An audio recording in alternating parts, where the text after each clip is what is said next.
بسم اللہ الرحمن الرحیم۔ السلام علیکم ورحمۃ اللہ وبرکاتہ۔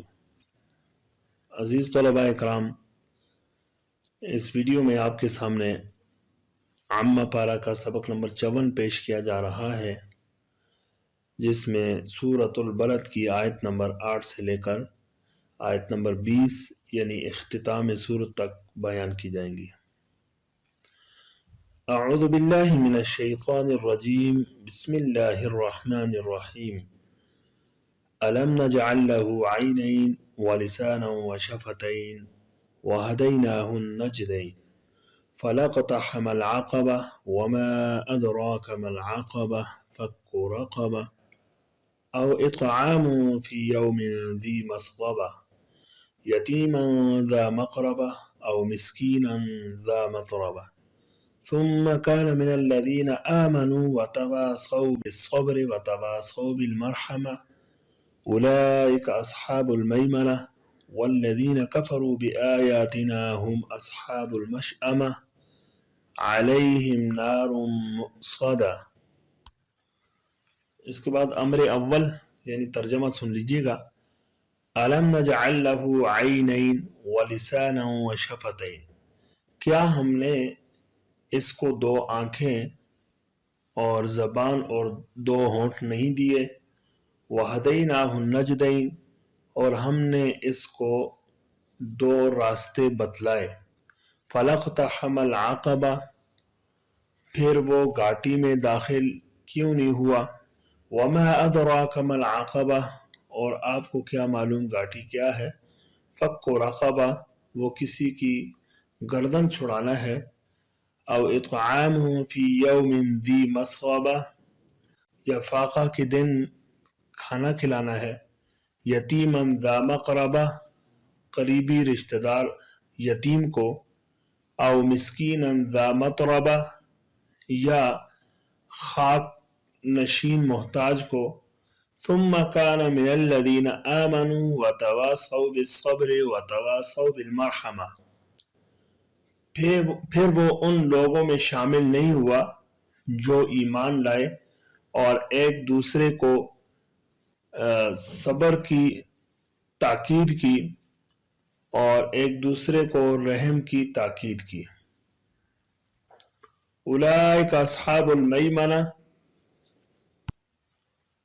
یہی لوگ دانے ہاتھ والے ہیں۔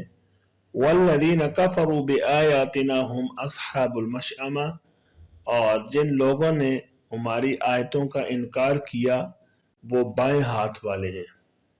علیہم نار مؤصدہ، ان پر جہنم کی آگ کو بند کر دیا جائے گا۔ اس کے بعد امر ثانی یعنی لغات سن لیجیے گا۔ عینین، یہ عین ان کی تثنیہ ہے، اس کا معنی ہے آنکھ، اور اس کی جمع عیون اور اعین آتی ہے۔ لسان، زبان، اس کی جمع السنہ ہے۔ شفتین، یہ بھی شفتن کا تثنیہ ہے، ہونٹ، اور اس کی جمع شفاہن یا شفوات آتی ہے۔ بعض کے نزدیک اس کی اصل جو ہے وہ شفہاتن ہے، پھر جو ہائے اصلی ہے اس کو حذف کر دیا، اور دیگر بعض کے نزدیک اس کی اصل جو ہے وہ شفواتن ہے، واو کی فتح کو ماقبل کو دے کر پھر اس کو حذف کر دیا۔ النجدین، دو راستے، یہ نجدن کی تثنیہ ہے اور اس کی جمع جو ہے انجاد آتی ہے، انجد اور نجود۔ اقتحمہ، یہ باب افتعال سے صیغہ جو ہے فعل ماضی منفی کا صیغہ ہے، واحد مذکر غائب، اس کا معنی ہے داخل ہونا۔ العقبہ، گھاٹی، مشکل گزار راستہ، اس کی جمع عقب اور عقاب آتی ہے۔ فک کو، یہ جو ہے وہ باب نصر سے فک یا فک کو فکن جو ہے وہ رہا کرنے کے لیے آتے ہیں، آزادی کے لیے یہ معنی آتا ہے۔ رقبہ، اس کی جمع رقاب ہے، گردن۔ مسغبہ یہ مصدر میمی ہے اور باب نصر سے اور سمع سے استعمال ہوتا ہے، بھوکا ہونا۔ مقربہ یہ بھی مصدر میمی ہے، باب کرما سے قرابت اور رشتہ داری کے معنی میں آتا ہے۔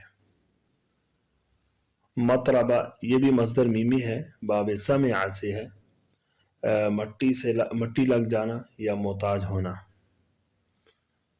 اور آگے ہے مرحمہ، یہ بھی باب سمع سے مصدر میمی ہے، رحم یرحم، اس کا معنی ہے کسی پر شفقت کرنا، معاف کرنا۔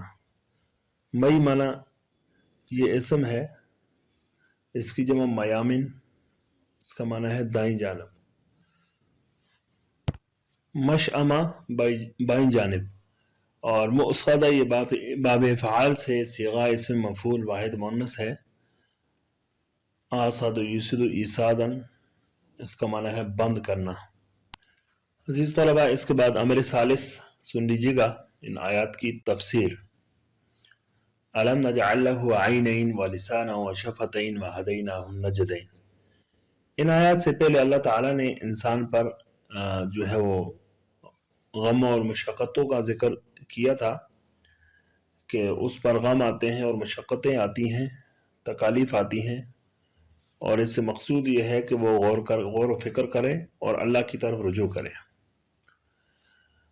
تو اب یہاں سے اللہ تعالیٰ جو ہے انسان پر جو نعمتیں اللہ تعالیٰ نے کی ہیں ان کا ذکر کیا ہے تاکہ ان نعمتوں میں غور کر کے وہ نصیحت حاصل کر لیں۔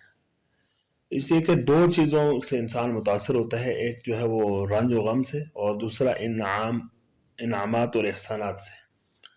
تو اللہ تعالیٰ نے یعنی دونوں چیزوں کو اس صورت میں بیان کر دیا تاکہ انسان متاثر ہو اور ان احسانات کے بدلے وہ میرا متبع بنے اور میرے احکام کی پیروی کرے۔ الم نجعل لہ عینین، اس آیت سے اگلی دو آیتوں میں اللہ تعالیٰ نے جو ہے وہ تین نعمتوں کو ذکر کیا۔ پہلی نعمت جو ہے وہ آنکھوں کی ہے کہ آنکھیں اللہ تعالیٰ کی بہت بڑی نعمت ہیں، اور اس کے بعد ولسان، زبان کا ذکر کیا۔ زبان بھی اللہ کی بہت بڑی نعمت ہے کہ اس سے انسان جو ہے وہ بولتا ہے، ما فی الضمیر اظہار کرتا ہے۔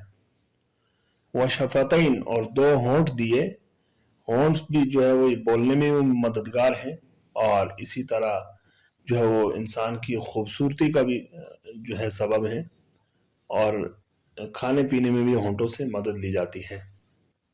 وہدیناہ النجدین، اس کے بعد یہ چوتھی نعمت کو ذکر کیا کہ ہم نے انسان کو دو واضح راستے دکھائے۔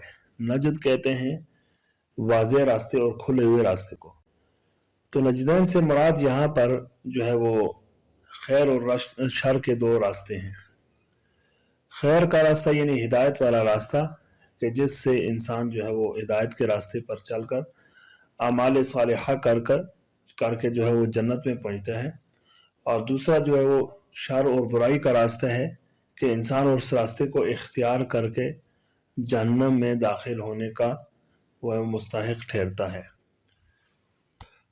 اب ان راستوں کو واضح کر دینا جو ہے وہ اللہ تعالیٰ کی طرف سے بہت بڑا انعام ہے کہ انسان کو چاہیے کہ وہ اپنے لیے مفید راستے کو اختیار کرے، اور جو راستہ اس کے لیے جو ہے وہ وبال کا سبب بنے اس سے بچنے کی کوشش کرے۔ آگے فرمایا فلاقتحم العقبہ، کہ ان احسانات سے متاثر ہو کر انسان جو ہے وہ گھاٹی میں داخل کیوں نہیں ہوا۔ یہاں گھاٹی سے مراد جو ہے وہ دین کے کاموں کو سر انجام دینا ہے۔ اب یہاں پر دین اسلام کو گھاٹی سے تعبیر اس لیے کیا، دو وجہ سے کیا۔ ایک وجہ یہ ہے کہ انسان جو ہے وہ گھاٹی وغیرہ پر چڑھ کر دشمن سے اپنی جان بچا لیتا ہے، اسی طرح وہ اوامر اور نواہی پر عمل کر کے آخرت کے جو جہنم کے عذاب سے بھی اپنے آپ کو بچا سکتا ہے۔ اور دوسری وجہ یہ ہے کہ جس طرح گھاٹی کا راستہ بہت مشکل ہوتا ہے اور تکلیف دہ ہوتا ہے، اسی طرح شریعت پر چلنا بھی بہت نفس پر جو ہے وہ شاق ہوتا ہے اور مشکل ہوتا ہے۔ وما ادراک ما العقبہ، یہ اس کی جو ہے وہ تعظیم کے لیے اس کا تکرار کیا گیا کہ آپ کو کیا معلوم عقبہ کیا ہے۔ فک و رقبہ گردن چھڑانا ہے، تو گردن چھڑانے میں کئی احتمال ہیں۔ ایک تو یہ ہے کہ غلام کو آزاد کریں، اور دوسرا احتمال یہ ہے کہ جو شخص یعنی جس پر قصاص آ رہی ہو تو یہ بدل قصاص ادا کرے، مال ادا کرے، اور تیسرا جو ہے یہ کسی مفلس قرض دار کی طرف سے اس کا قرض ادا کرے۔ او اطعام فی یوم ذی مسغبہ یتیما ذا مقربہ او مسکینا ذا متربہ۔ ان آیات میں دیگر اعمال خیر ذکر کیے کہ ان میں سے ایک تو یہ ہے کہ وہ قحط والے دن اور فاقے والے دن کھانا کھلانا ہے بھوکے کو۔ یتیما ذا مقربہ کسی رشتہ دار یتیم کو۔ اب بھوکے کو کھانا کھلانا جو ہے یہ باعث ثواب ہے، کار ثواب ہے، لیکن جب اس کے ساتھ وہ بھوکا اور یتیم نادار جو ہے وہ رشتہ داروں میں سے ہو تو اس کو کھانا کھلانا، اس کے ساتھ تعاون کرنا جو ہے یہ دوہرا ثواب ہے۔ ایک تو اس کے پیٹ بھرنے کا، اور دوسرا ثواب جو ہے اس کے ساتھ رشتہ داری کی وجہ سے صلہ رحمی کرنے کا۔ او مسکین ذا متربہ، یا ایسے مسکین کو کھانا کھلانا جو ہے وہ اپنے فقر کی وجہ سے، ناداری کی وجہ سے، مفلس کی وجہ سے جو ہے وہ مٹی سے مل چکا ہو، یعنی اس کی حالت بہت ابتر ہو چکی ہو، تو اس کے ساتھ تعاون کرنا یہ بھی اعمال خیر میں ہے اور باعث نجات ہے۔ ثم كان من الذين آمنوا وتواصوا بالصبر وتواصوا بالمرحمہ۔ پھر اس آیت میں جو ہے وہ گھاٹی میں داخل ہونے کی سب سے بڑی جو شرط ہے اس کو بیان کیا، یعنی وہ بڑی شرط ایمان کی ہے کہ ان سب اعمال کے ساتھ جو ہے وہ ایمان لانا ضروری ہے، اور جو شخص ایمان لائے اور ایک دوسرے کو صبر کی تلقین کرے اور ایک دوسرے کو جو ہے وہ رحم کی تلقین کرے تو وہ آدمی کامیاب ہے۔ اور پھر اس آیت کا جو ترجمہ ہے وہ نفی کے ساتھ بھی کیا جاتا ہے۔ نفی کے ساتھ یعنی مطلب یہ ہے کہ پھر ان لوگوں میں سے جو ہے ایمان نہیں لائے اور ایک دوسرے کو صبر کی تلقین نہیں کی اور ایک دوسرے کو رحم کی تلقین نہیں کی۔ اب یہاں پر جو نفی کا ترجمہ وہ اس لیے ہوا کہ کانا جو فعل ناقص ہے اس کا عطف جو ہے فَلَقْتَحَمَ اقتحامہ کے اوپر ہے، اور اقتحامہ جو ہے وہ نفی کا ہے، تو لہٰذا وہ نفی جو ہے وہ اس کی طرف بھی کانا کی طرف بھی متوجہ ہوگی۔ اس آیت میں جو ہے ثم جو ہے وہ یہ ترتیب ذکری کے لیے ہے، ترتیب زمانی نہیں ہے، اس لیے کہ جتنے بھی اعمال ذکر کیے ان میں زمانے کے اعتبار سے ایمان مقدم ہے، اس لیے کہ ایمان کے بغیر کوئی بھی اعمال خیر جو ہے وہ قابل قبول نہیں ہے، تو اس لیے زمانے کے اعتبار سے جو ہے وہ ایمان کا درجہ سب سے مقدم ہے اور دیگر اعمال ایمان کے بعد ہیں۔ تو اس آیت میں دیگر اعمال کے بعد جو ہے وہ ایمان کا ذکر کیا گیا، تو اس سے معلوم یہ چلا کہ یہاں جو ترتیب ہے وہ محض ذکر کے اعتبار سے ہے۔ اولئک اصحاب المیمنہ، کہ جن لوگوں نے ایمان لایا اور ایک دوسرے کو صبر کی تلقین کرتے رہے اور ایک دوسرے کو رحم کی تاکید کرتے رہے، یہ لوگ جو ہے وہ کامیاب ہیں، دانے ہاتھ والے ہیں۔ والذین کفروا بآیاتنا هم اصحاب المشأمہ، اور جن لوگوں نے ہماری آیتوں کا انکار کیا وہ بائیں ہاتھ والے ہیں، یعنی قیامت کے دن جو ہے وہ برے لوگوں میں شمار ہوں گے۔ علیہم نار مؤصدہ، ان پر آگ کو بند کر دیا جائے گا، مطلب یہ ہے کہ دوزخیوں کو دوزخ میں ڈالنے کے بعد دوزخ کے دروازوں کو بند کر دیا جائے گا، اس کے بعد جو ہے ان کا دوزخ سے نکلنا ناممکن ہوگا۔ اللہ تعالیٰ سے دعا ہے کہ ہمیں ان اعمال صالحہ کی توفیق نصیب فرمائے اور اپنے نیک اور متقی بندوں میں شامل فرمائے۔ اس کے بعد جو ہے وہ امر رابع یعنی ان آیات کی ترکیب ذکر کی جاتی ہے۔ أَلَمْ نَجْعَلْ لَهُ عَيْنَيْنِ وَلِسَانًا وَشَفَتَيْنِ وَهَدَيْنَاهُ النَّجْدَيْنِ۔ حمزہ جو ہے استفہام برائے توبیخ ہے، لم نجعل فعل ہے، نحن ضمیر اس کا فاعل ہے، لہو متعلق ہے، عینین معطوف علیہ ہے، و عاطفہ، لسان معطوف اول، شفتین معطوف ثانی، معطوف علیہ اپنے دونوں معطوفوں سے مل کر یہ مفعول بھی ہوا لم نجعل فعل کا، لم نجعل فعل اپنے فاعل اور مفعول بھی سے مل کر جملہ فعلیہ خبریہ ہو کر یہ معطوف علیہ، اور وہدیناہ النجدین یہ اس کا معطوف ہو جائے گا۔ ہدینہ جو ہے یہ فعل ہے، ضمیر اس کا فاعل ہے، وہ ضمیر مفعول اول، نجدین مفعول ثانی، تو ہدینہ فعل اپنے فاعل اور دونوں مفعولوں سے مل کر یہ معطوف، پھر معطوف معطوف علیہ مل کر جملہ معطوفہ ہو کر جملہ انشائیہ ہوا۔ آگے فلاقتحم العقبہ فاعل جو ہے استنافیہ ہے، اقتحم فعل وزن مستتر الفاعل، اور عقبہ جو ہے یہ مفعول بھی ہے، تو یہ جملہ فعلیہ خبریہ ہو کر مفسر ہے۔ وما ادراک ما العقبہ یہ درمیان میں جملہ معترضہ ہے، اس کی ترکیب جو ہے اس کی آیت کی ترکیب کی طرح کئی تراکیب گزر چکی ہیں، لہٰذا دوبارہ کرنے کی ضرورت نہیں ہے۔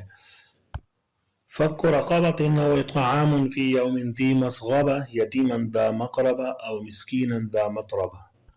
فک رقبۃ یہ مضاف مضاف الیہ مل کر جو ہے یہ معطوف علیہ او حرف عطف ہے، اطعام مصدر ہے، فی حرف جر، یوم موصوف، ذی مسغبہ مضاف مضاف الیہ مل کر صفت، موصوف صفت مل کر مجرور، یہ متعلق ہو جائیں گے اطعام مصدر کے۔ آگے یتیما موصوف ہے، ذا مقربہ یہ مضاف مضاف الیہ مل کر صفت، موصوف صفت مل کر معطوف علیہ، اور آگے جو ہے وہ دیگر او مسکینا ذا متربہ یہ اس کا معطوف ہو جائے گا، پھر معطوف معطوف علیہ مل کر یہ مفعول بھی ہوگا اطعام مصدر کے۔ اطعام مصدر جو ہے یہ اپنے متعلق مفعول بھی سے مل کر یہ معطوف ہوا فک رقبہ معطوف علیہ کے لیے، پھر یہ معطوف معطوف علیہ مل کر یہ ضمیر محذوف مبتدا کے لیے خبر، پھر مبتدا خبر مل کر جملہ اسمیہ ہو کر یہ تفسیر مفسر تفسیر مل کر جملہ تفسیریہ ہوا۔ آگے جو ہے ثم کان من الذین آمنوا وتواصوا بالصبر وتواصوا بالمرحمہ، ثم حرف عطف ہے، کان فعل ناقص، ضمیر اس کا اسم ہے، من حرف جر، الذین اسم موصول، آمنوا فعل فاعل معطوف علیہ، اور وتواصوا بالصبر یہ معطوف اول ہو گیا، وتواصوا بالمرحمہ یہ معطوف ثانی، معطوف علیہ اپنے دونوں معطوفوں سے مل کر صلہ، پھر موصول صلہ مل کر مجرور، جار مجرور مل کر شبہ فعل کے ساتھ متعلق ہو کر یہ خبر ہو گیا فعل ناقص کے لیے، کان فعل ناقص اپنے اسم اور خبر سے مل کر جملہ فعلیہ خبریہ ہو کر یہ معطوف اول۔ اولئک اصحاب المیمنہ، اولئک اسم اشارہ مبتدا، اصحاب المیمنہ مضاف مضاف الیہ مل کر خبر، مبتدا خبر مل کر جملہ اسم خبریہ ہوا۔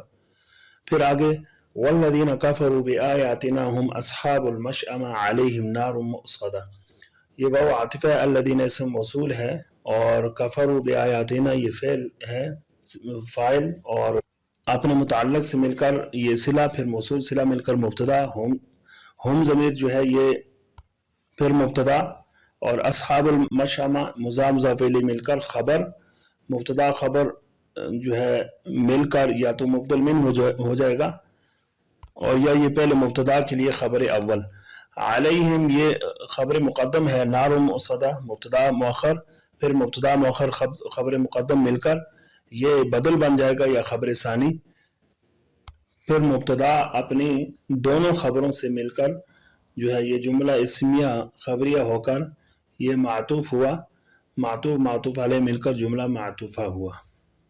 عزیز طلباء اکرام، اس کے ساتھ ہی ہمارا یہ سبق جو ہے وہ اپنے اختتام کو پہنچا۔ اللہ تعالیٰ سے دعا ہے کہ ہمیں اپنی کتاب کی فہم نصیب فرمائے اور اس پر عمل کی توفیق نصیب فرمائے۔ السلام علیکم ورحمۃ اللہ وبرکاتہ۔